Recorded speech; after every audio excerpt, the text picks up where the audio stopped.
مرحبا بكم على قناة فرح شانال. في هذا الفيديو غادي نحضروا سلو او صفوف على حقو طريقو. بقاو مع المقادير وطريقة التحضير. غادي نحتاج كيلو ونص من دقيق القمح الكامل، تقدروا ديروا الفورص او الشعير مثلا، تيبقى لكم الاختيار. الدقيق اللي بغيتوه ديروه. كناخذوا الدقيق وكنحمروه، كنديروه في الفران اما على 150 حتى ل 160 درجه، كنبقاو مره كنجبدوه ونحركوه ونرجعوه للفران ونردو بالنا لا يتحرق. من بعد ما كنسالي التحمار ديال الدقيق غادي ندوز باش غنحمر اللوز. عندي اللوز هنايا كيلو ديال اللوز، خديت منه زلافه غنخليها جانبا، والباقي درتو في اللاطه وغادي ندخلو الفران يتحمر.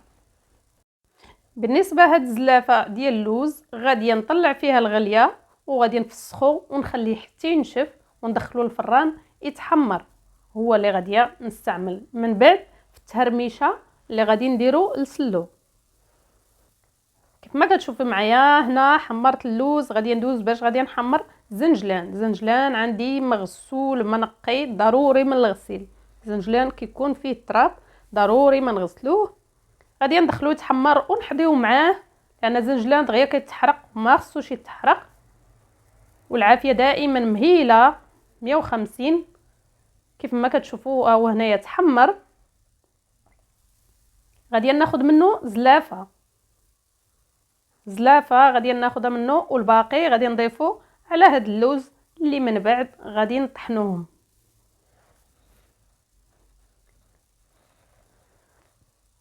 دابا غادي ندوز باش غادي نحمر كاوكاو. بالنسبه للكاوكاو كيبقى اختياري، اللي بغى يديرو واللي ما بغاش يستغنى عليه. انا عندي هنايا 800 غرام ديال الكاوكاو بدون قشره. الكاوكاو تقدروا ديروا 500 غرام، راها مزيانه نص كيلو. الا كان عندكم فيه القشره غتدخلوه يتحمر في الفران، ومني يتحمر زولوا له القشره ديالو، لانها كتعطي شويه ديال المروره بسلو. ضروري ما تزولوا له القشره. انا هنايا دهنته بشويه ديال الزيت وغادي ندخلو الفران يتحمر. من بعد ما تحمر لي الكاوكاو هذا هو الشكل ديالو. الا بغيتو تاخذوا منه كميه اللي تخليوها نديروها للترميشه ممكن، انا غادي نكتفي غير باللوز وزنجلان، ما غاديش نخلي من الكاوكاو، غادي نطحنو كامل. كيف ما كتشوفوا معايا الفواكه الجافه انا عندي هنا محمره، الزنجلان محمر، الزلافه ديال اللوز عندي حمرتها، وعندي الزلافه ديال الزنجلان. هادو هما جوج زليف اللي غنحتاجو من بعد غادي نهرمشوهم فقط، والباقي غادي نطحنو تيصبح على شكل بخانين كيف ما غادي تشوفوا معايا. غادي نبدا باللوز اللي غادي نهرمشو، والحبيبات ديال اللوز كيفاش بغيتوهم كبار ولا صغار تيبقى على حساب الرغبه ديالكم. انا خليتهم بحال هكذا متوسطين واحد شويه، بغيتو تخليهم كبار شي شويه لكم الاختيار. وهاد الكميه ديال اللوز راه تقريبا 300 وشي حاجه، الثلث ديال الكيلو خديت منه الثلث. هي هاد الزلافه زنجلان حتى هو هرمشتو غير شويه، كنطحنوش بزاف. صافي غادي ندوز باش نطحن الباقي المكونات. دابا نطحن اللوز وجنجلان، غادي نطحنهم مزيان حتى يصبحوا لي على شكل بخانيني كيف ما يوضح لكم الفيديو. ودائما كنطحنوا غير بشويه، ما كنطحنوش كلشي في خطره، حيت هاد الالات كيبقاو يسخنوا، ممكن نخليهم يستراحوا باش كيبردوا وما كيتحرقوش لينا هاد الطحانات. شفتوا الشكل ديالو تيصبح على هاد الشكل. طحنوه مزيان. تقدروا تطحنوه هو سخون غادي يعاونكم كيطحن احسن، تقدروا تطحنوه هو بارد. انا هنا طحنته بارد. وغادي نكمل بنفس الطريقه طحن الكميه اللي عندي ديال اللوز وزنجلان.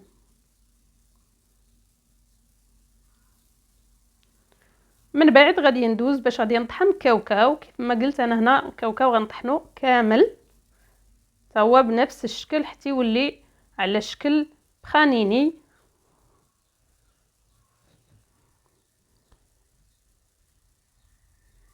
هذا هو الشكل ديالو. كيف ما قلت في الاول، اللي ما بغاش كاوكاو ما يديروش، راه تيجي زوين. تبقى لكم نتوما الاختيار، اللي بغى شي حاجه يديرها واللي ما بغاش يستغنى عليها.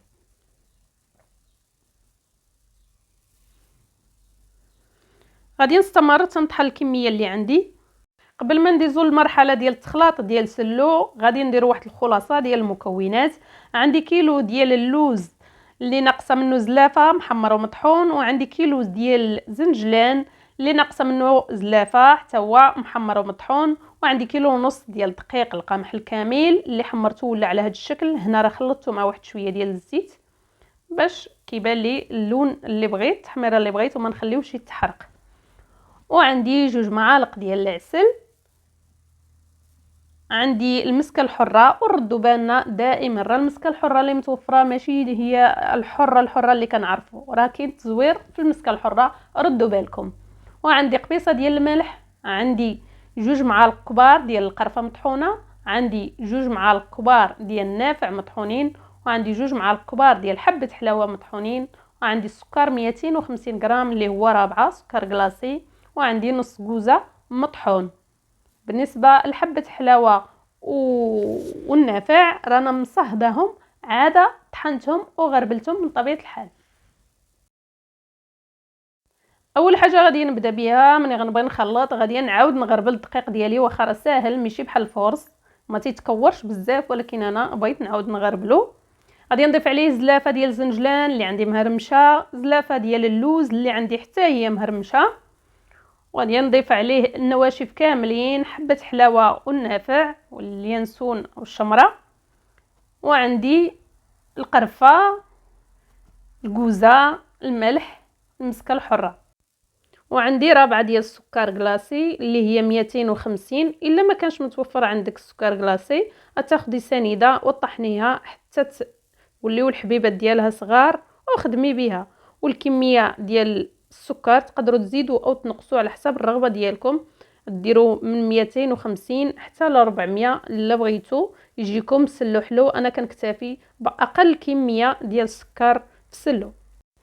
غادي نخلط هاد المكونات مع بعضياتهم مزيان حتى يداخلوا، وغادي نضيف عليهم دابا اللوز مطحون وزنجلان مطحونين اللي طحنا من قبل. هما هادو قد ما طحناهم مزيان قد ما كيعاونونا باش كنجمعوا السلو ديالنا وما كندخلولوش بزاف ديال الدهون. وعندي 2 معالق ديال العسل والكاوكاو مطحون حتى هو ضفتو. ودابا غادي نحتاجو للخدمه. السلو هنا كيبغي تعطيه الكف وتخدميه مزيان، كتلبسي الدقيق كامل بهاد اللوز وزنجلان، كتجمعي كيف ما كتشوفي. كيبغي الوقت ونديروه في شي حاجه اللي تكون كبيره، بانيو كبير ولا قصريه ولا اللي متوفر عندكم، وكنخدموه مزيان بحال تنخدموا البهله، كنعركوه مزيان، كنعطيوه الكف حتى تولي تجمع لينا سلو. كنجمعوها في يدينا كيف ما غتشوفوا معايا، كتبدا كتجمع.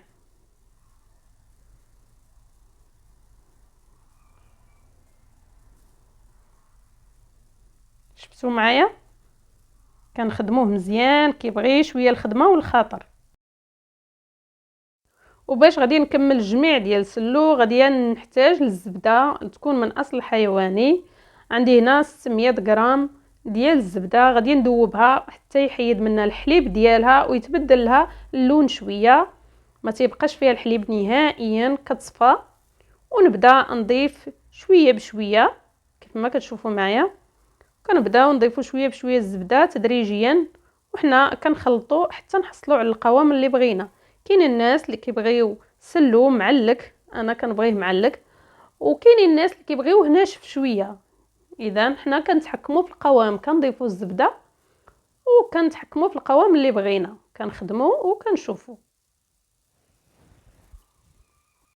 تنستمر بنفس الطريقه، تنضيف شويه بشويه الزبده حتى نجمع سلو ديالي.